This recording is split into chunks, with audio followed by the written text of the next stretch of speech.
आत्मा की सच्चाई भागवत गीता के अध्याय 2 में श्री कृष्ण द्वारा अर्जुन को उसके मोह को तोड़ने के लिए दी गई थी। श्री कृष्ण ने भागवत गीता के अध्याय 2 के श्लोक 11 में कुछ इस प्रकार से अर्जुन के मोह को तोड़ने का प्रयास किया है, जैसे असोचान अन्वसोचा त्वं प्रज्ञावादांचा भाससे गतासुं अगतासुं चान असुचंती पंडिता। श्री भगवान कहते हैं, हे अर्जुन, तू न शोक करने योग्य के लिए शोक करता है और पंडितों के से वचनों को कहता है, परंतु जिनके प्राण चले गए हैं उनके लिए और जिनके प्राण नहीं गए हैं उनके लिए भी पंडित जन शोक नहीं करते हैं। इस श्लोक में श्री कृष्ण भगवान अर्जुन को स्पष्ट शब्दों में समझा रहे हैं कि यह संसार एक मिथ्या है। यहाँ कौन किसका बेटा है, कौन किसका पिता है, कौन किसकी पत्नी है, कौन किसका पति है, यह सब एक मायाजाल है। उनका कहना है एक दिन इस संसार में सबको आना है और अपने कर्तव्य कर्म करके अपनी गति के अनुरूप चले जाना। इसके अनुसार शरीर के संसार में होने या ना होने से मोह का औचित्य इसलिए नहीं होना चाहिए क्योंकि यह जीवात्मा ना जाने कितनी ही बार जन्म ले चुकी है और ना जाने कितनी बार शरीर का नाश हो जाता है और हो जाएगा या हो जाता रहा है।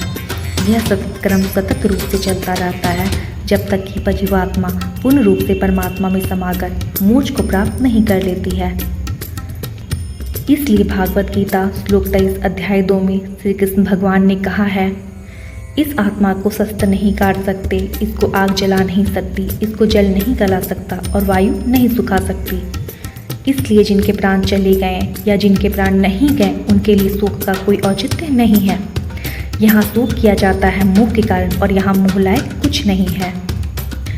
यह आत्मा किसी काल में भी ना तो जन्मता है और ना मरता ही है तथा ना यह उत्पन्न होकर फिर होने वाला ही है, क्योंकि यह अजन्मा, नित्य, सनातन और पुरातन है।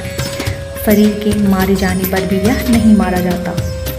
ऐसा भागवत गीता के अध्याय 2 के श्लोक 20 में श्री कृष्ण भगवान द्वारा अर्जुन को उपदेश दिया गया है। वहीं भागवत गीता के अध्याय 2 के श्लोक 22 में श्री कृष्ण ने अर्जुन को कहा है, जैसे मनुष्य पुरानी वस्त्र को त्याग कर दूसरे नए वस्त्र ग्रहण करता है, वैसे ही जीवात्मा पुराने शरीर को त्याग कर दूसरे नए शरीर को प्राप्त करती है। श्लोक 23 में भगवान कह रहे हैं, इस आत्मा को शस्त्र नहीं काट सकते, इसको आग जला नहीं सकती, इसको जल नहीं गला सकता और वायु नहीं सुखा सकता। श्लोक 24 में भगवान ने कहा है, यह आत्मा अच्छेद है, इसे शस्त्र भेद नहीं सकता। यह आत्मा अद्दाह है, इसे अग्नि जला नहीं सकती। यह अक्लेद है, इसे जल गीला नहीं कर सकता। निसंदेह यह असोसे है, इसे कोई सुखा नहीं सकता। यह आत्मा नित्य है, इसकी कभी मृत्यु नहीं होती। आगे क्रमानुसार के श्लोक में भगवान कहते हैं, यह आत्मा अव्यक्त है, यह आत्मा अचिंत्य है और यह आत्मा विकार रहित कहा जाता है। आगे उन्होंने कहा है, इसी श्लोक में इस आत्मा को उपयुक्त प्रकार से जानकर तू शोक करने योग्य नहीं है, अर्थात तुझे शोक उचित जान नहीं पड़ता। श्लोक 26 में भगवान ने कहा है, किंतु यदि तू इस आत्मा को सदा जन्मने वाला तथा सदा मरने वाला मानता हो तो भी हे महाबाहो, तो इस प्रकार से शोक करने योग्य नहीं है।